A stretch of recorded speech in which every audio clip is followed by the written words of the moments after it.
देखिए, कल से जब सुबह से 12:30 से जब ये अमेरिका ने ईरान पे लॉन्च किया था ऑपरेशन, और उस समय ईरान का हमें कोई एक्शन नहीं दिखाई दिया, उनका एयर डिफेंस हमें जीरो दिखाई दिया। तो हमें लगा कि ईरान जो है बिल्कुल तरह से परास्त हो चुका है। उन्होंने, अमेरिका ने और इजराइल ने मिलकर 30 टारगेट पे, 30 ठिकानों पे 50 से 55 के करीब टॉमाहॉक मिसाइल किया था। दो तरह के टारगेट उन्होंने लगाए थे और हमला किया था। एक टारगेट था जो उनका डिसीजन मेकर था, जिसमें अयतुल्लाह खमेनी थे, उनके डिफेंस मिनिस्टर थे, उनके ईरानियन रिवोल्यूशनरी गार्ड के कमांडर थे। तो उनके प्रेसिडेंट के घर पे बम पड़ा। अयतुल्लाह खमेनी डरने वाला आदमी नहीं था, एक साहसिक आदमी थे। उन्हें बार बार इंडिकेशन हो रहा था कि लड़ा जाएगा, लेकिन वो 85 साल का बुढ़ा जमीन के अंदर नहीं गया, वो बंकर में छुपने नहीं गया, अपने घर में रहा। ये बात तो साबित होता है। दूसरा, हम गर्वित भारतीय है, हमारे यहाँ जीता है, जिसमें दूसरे अध्याय में अर्जुन ने कहा था हम हथियार नहीं चलाएंगे, कृष्ण ने कहा था युद्ध करो, और उसने कहा था कि जो युद्ध में तुम यदि मर जाओगे तो तुमको स्वर्ग प्राप्त होगा, नहीं तो तुम जिंदा रहोगे तो वीर भोग्या वसुंधरा है। ये जो खमेनी की मृत्यु हुई है वो ईरान के युद्ध क्षेत्र में हुई है। तो हमारे लिए, हम भारतीयों के लिए, हम तो कहेंगे उनको हम सलाम करते हैं, हम उनकी शांति के लिए हम ईश्वर से प्रार्थना करते हैं कि भगवान ईश्वर करे उनको एक अच्छी जगह, उनको एक जगह दे, अपने चरणों में जगह दे, क्योंकि एक योद्धा की तरह हमारे सीखे हुए तरीके से उनका खात्मा हुआ है, उनकी मृत्यु हुई है। अब दूसरी तरफ जो लोग मारे गए, जो सिविलियन मारे गए, जो आपके बहरीन में है, जो आपके दुबई में है, ये सब जगहों पे जो मारे गए हैं, उनमें जो सिविलियन है उनकी भी आत्मा के लिए हम शांति के लिए प्रार्थना करते हैं। तो ये तो बात हो गई युद्ध के लोगों के मरने की कंफर्मेशन के लिए ना। अब दोनों तरफ की बातें देखते हैं। जहां तक ईरान है, जब उसने उसके अपनी जवाबी कार्रवाई शुरू करी कुछ देर बाद, इसका मतलब है खमेनी थे नहीं, तो खमेनी के जो सक्सेसर हैं, जो उनके अलावा जो लोग हुए हैं, उन्होंने जिस ढंग से जवाब दिया है वो जवाब काबिले तारीफ है। एक तरफ जहां हम लोग बोल रहे हैं उनके डिफेंस मिनिस्टर नहीं है, ईरानियन रिवोल्यूशनरी गार्ड के कमांडर नहीं है, राइट, खमेनी नहीं है, तो ये हमला किसने किया, ये हमले का कोऑर्डिनेशन किसने किया? और एक बिल्कुल नई स्ट्रेटेजी के साथ, नई भूमिका के साथ ईरान उभर के आया है, जिसमें से खाड़ी के देशों को बोला या तो तुम हमारी तरफ हो या तुम दूसरी तरफ हो, तुम डिसाइड कर लो। सबसे इंपॉर्टेंट जो हमला हुआ है बहरीन पे हुआ है। बहरीन में अमेरिका के 5वें बेड़े का, 5वें फ्लीट का वहां पर हेडक्वार्टर था। उन्होंने उस पर जो मिसाइल का हमला किया, तो एयर डिफेंस सिस्टम का है। कुवैत, दुबई को अमेरिका ने पैट्रियट एंड थर्ड जैसे एयर डिफेंस सिस्टम दिए थे, उनको तोड़ के जब वहां पर ईरानियन मिसाइल एंड ड्रोन गिर रहे हैं, तो लोगों के मन में एक भय है। ये है ईरान का काउंटर अटैक कैपेबिलिटी। जो कल जो युद्ध हुआ है, यदि हम कहेंगे कि आज यदि हमको उसको आकलन करना है, तो मैं कहूंगा कि ईरान झुकेगा नहीं, सरेंडर नहीं करेगा, मारेगा और बहुत जबरदस्त मारेगा। ये पश्चिमी देशों की भूल है कि उनका लीडर यदि मर जाए तो पूरा देश उसके खिलाफ हो जाता है। ऐसा ईरान में हमको दिखाई नहीं देता। जी, ये महीना रमजान का पवित्र महीना है।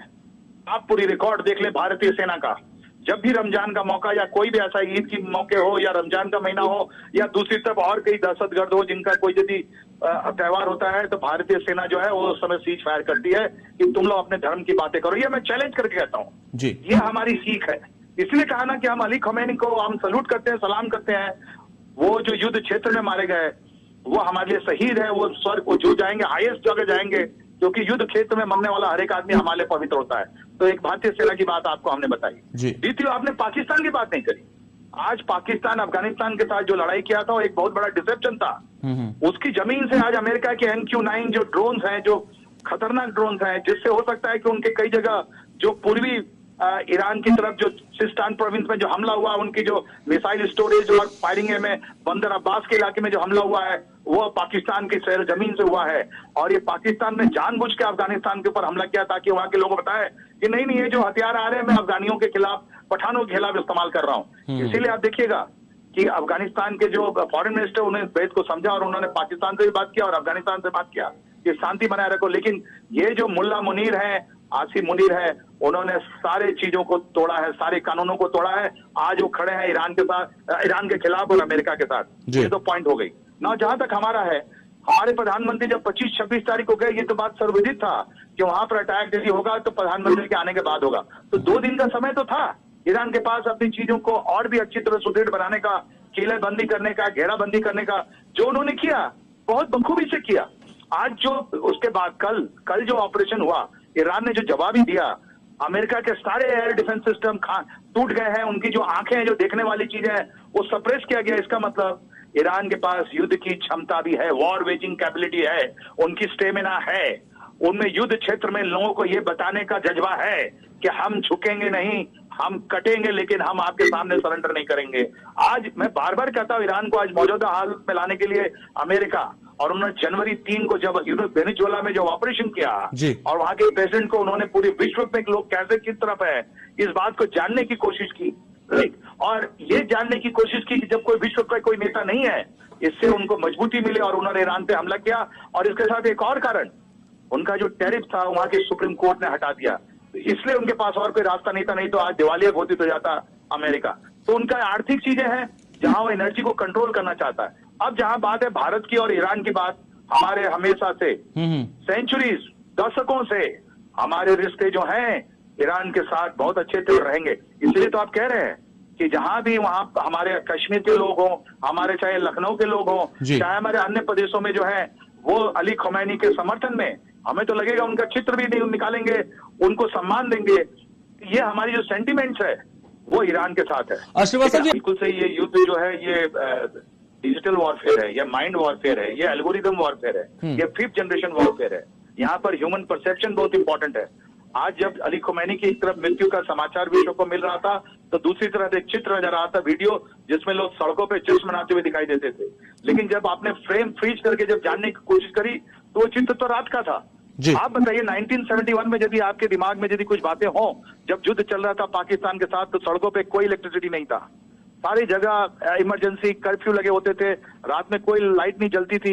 ये तो साधारण यदि वहां सायरन बज रहे हैं, अटैक्स हो रहे हैं, हम उनके मिसाइल जा रहे हैं, अमेरिकन मिसाइल आ रहे हैं, तो फिर ये रात को जश्न कहां से मन रहा है, सड़कों पे बिजली कहां से आ रही है? तो ये फेक रिपोर्ट जो है, ये फेक रिपोर्ट से ये जो फेक डीप फेक जिसको हम लोग बोलते हैं, ये जो डीप नैरेटिव है, वो लोग ईरान के लोगों के मनोबल को तोड़ने की कोशिश कर रहे हैं। यही कारण है कि हम लोग, आप लोग तो आज संजय के काम कर रहे हैं, जो हमारे जो महाभारत में संजय था, जो भारतीय जनता को आप लोग सच दिखाने की कोशिश कर रहे हैं, और वो सच जब आता है जब दुबई जैसे शहरों पे ईरान का मिसाइल या ईरान का जब ड्रोन गिरता है, और वहां के लोग जब हम लोग को फोन करके बताते हैं कि वहां बार बार घंटियां बज रही हैं, वहां पर ड्रोन का हमला हो रहा है रात को 9 बजे, चीजें व्यवस्थित हैं, लेकिन ऐसा है कि सुरक्षा में तो भेद हुआ है।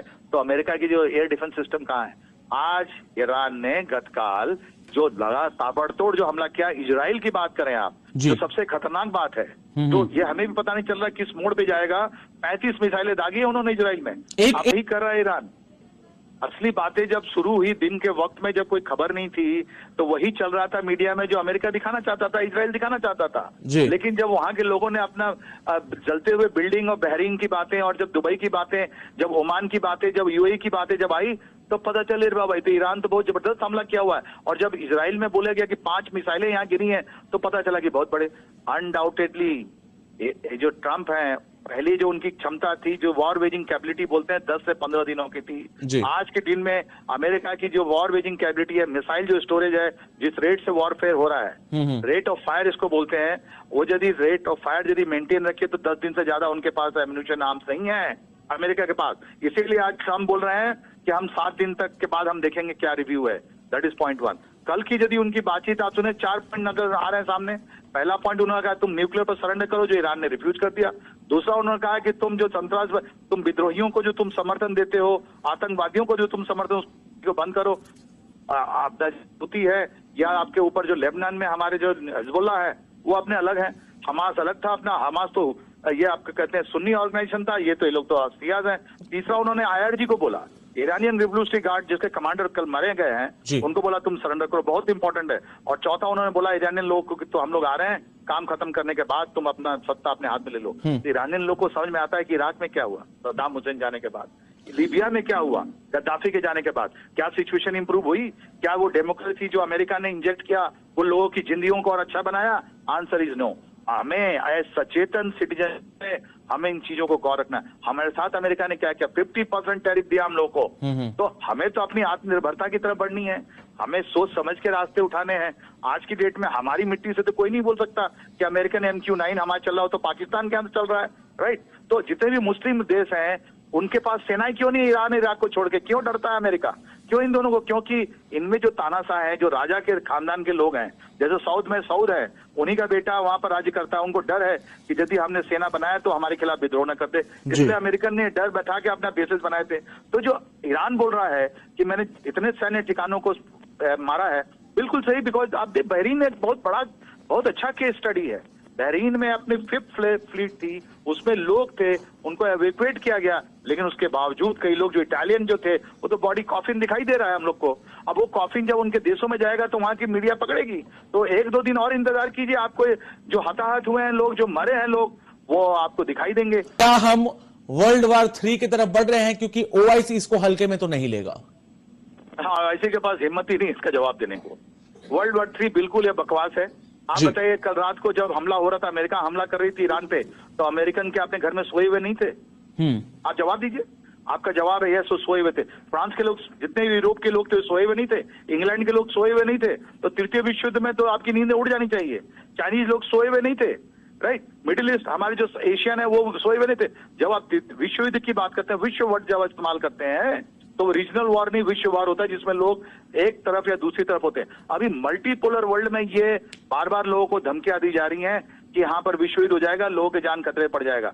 ऐसा कुछ नहीं है। नंबर 3, आपकी इजराइल के पास भी एक अनडिक्लेयर्ड न्यूक्लियर बॉम्ब है, ईरान के पास भी अनडिक्लेयर्ड बॉम्ब है। इसमें तो अब संदेह नहीं होना चाहिए। मिसाइल मटेरियल था, चाइना और रशिया ने उनको जरूर टेक्नोलॉजी दी है जिससे उन्होंने एक्सप्लोर नहीं किया होगा, बट बम तो होगा, मिसाइल है उनके पास डिलीवर करने के लिए, और उनकी मिसाइलों ने अपना दमखम लास्ट 24 घंटों में दिखा दिया है। इसलिए तो बार बार कहता हूं आपको, ईरान झुकेगा नहीं, कटेगा, और अमेरिका को इस बार मुंह की खानी पड़ेगी। इसलिए अमेरिकन प्रेसिडेंट जो है ट्राई करेंगे विश्व नेताओं को इकट्ठा करके कि भाई किसी तरह हमारी सुलह करा दो, क्योंकि खमेनी है नहीं। जो नए लीडर है राजा पहलवी, वो तो फेल है। नीचे अंदर के जो लोग हैं उनसे बात करेंगे कि भैया हमारी बात कर लो, हम लोग सुलह कर लेते हैं, तुमसे हम इकोनॉमिक टेंशन कर लेते हैं। खमेनी चले गए, तुम लोग अपना संभालो, मैं अपना संभालूंगा। ये एंड स्टेट है, लेकिन ये कुछ दिन और करेंगे, क्योंकि यहाँ से जो ऑयल था वो चाइना की तरफ जाता था। वेनेजुएला ऑयल जो चाइना को कट गया, खाड़ी का देश अभी तेल जो था वो कट गया, तो चाइना को जो डिपेंडेंट है क्रूड ऑयल पे, उनको तो इकोनॉमिक क्षेत्र में इनको एक फील तो जरूर होगा। खाली उनको अभी रशिया से और कई एक अफ्रीकन देशों से कुछ तेल मिल रहे हैं जो उनके लिए सफिशिएंट नहीं है। बिल्कुल, चलिए श्रीवास्तव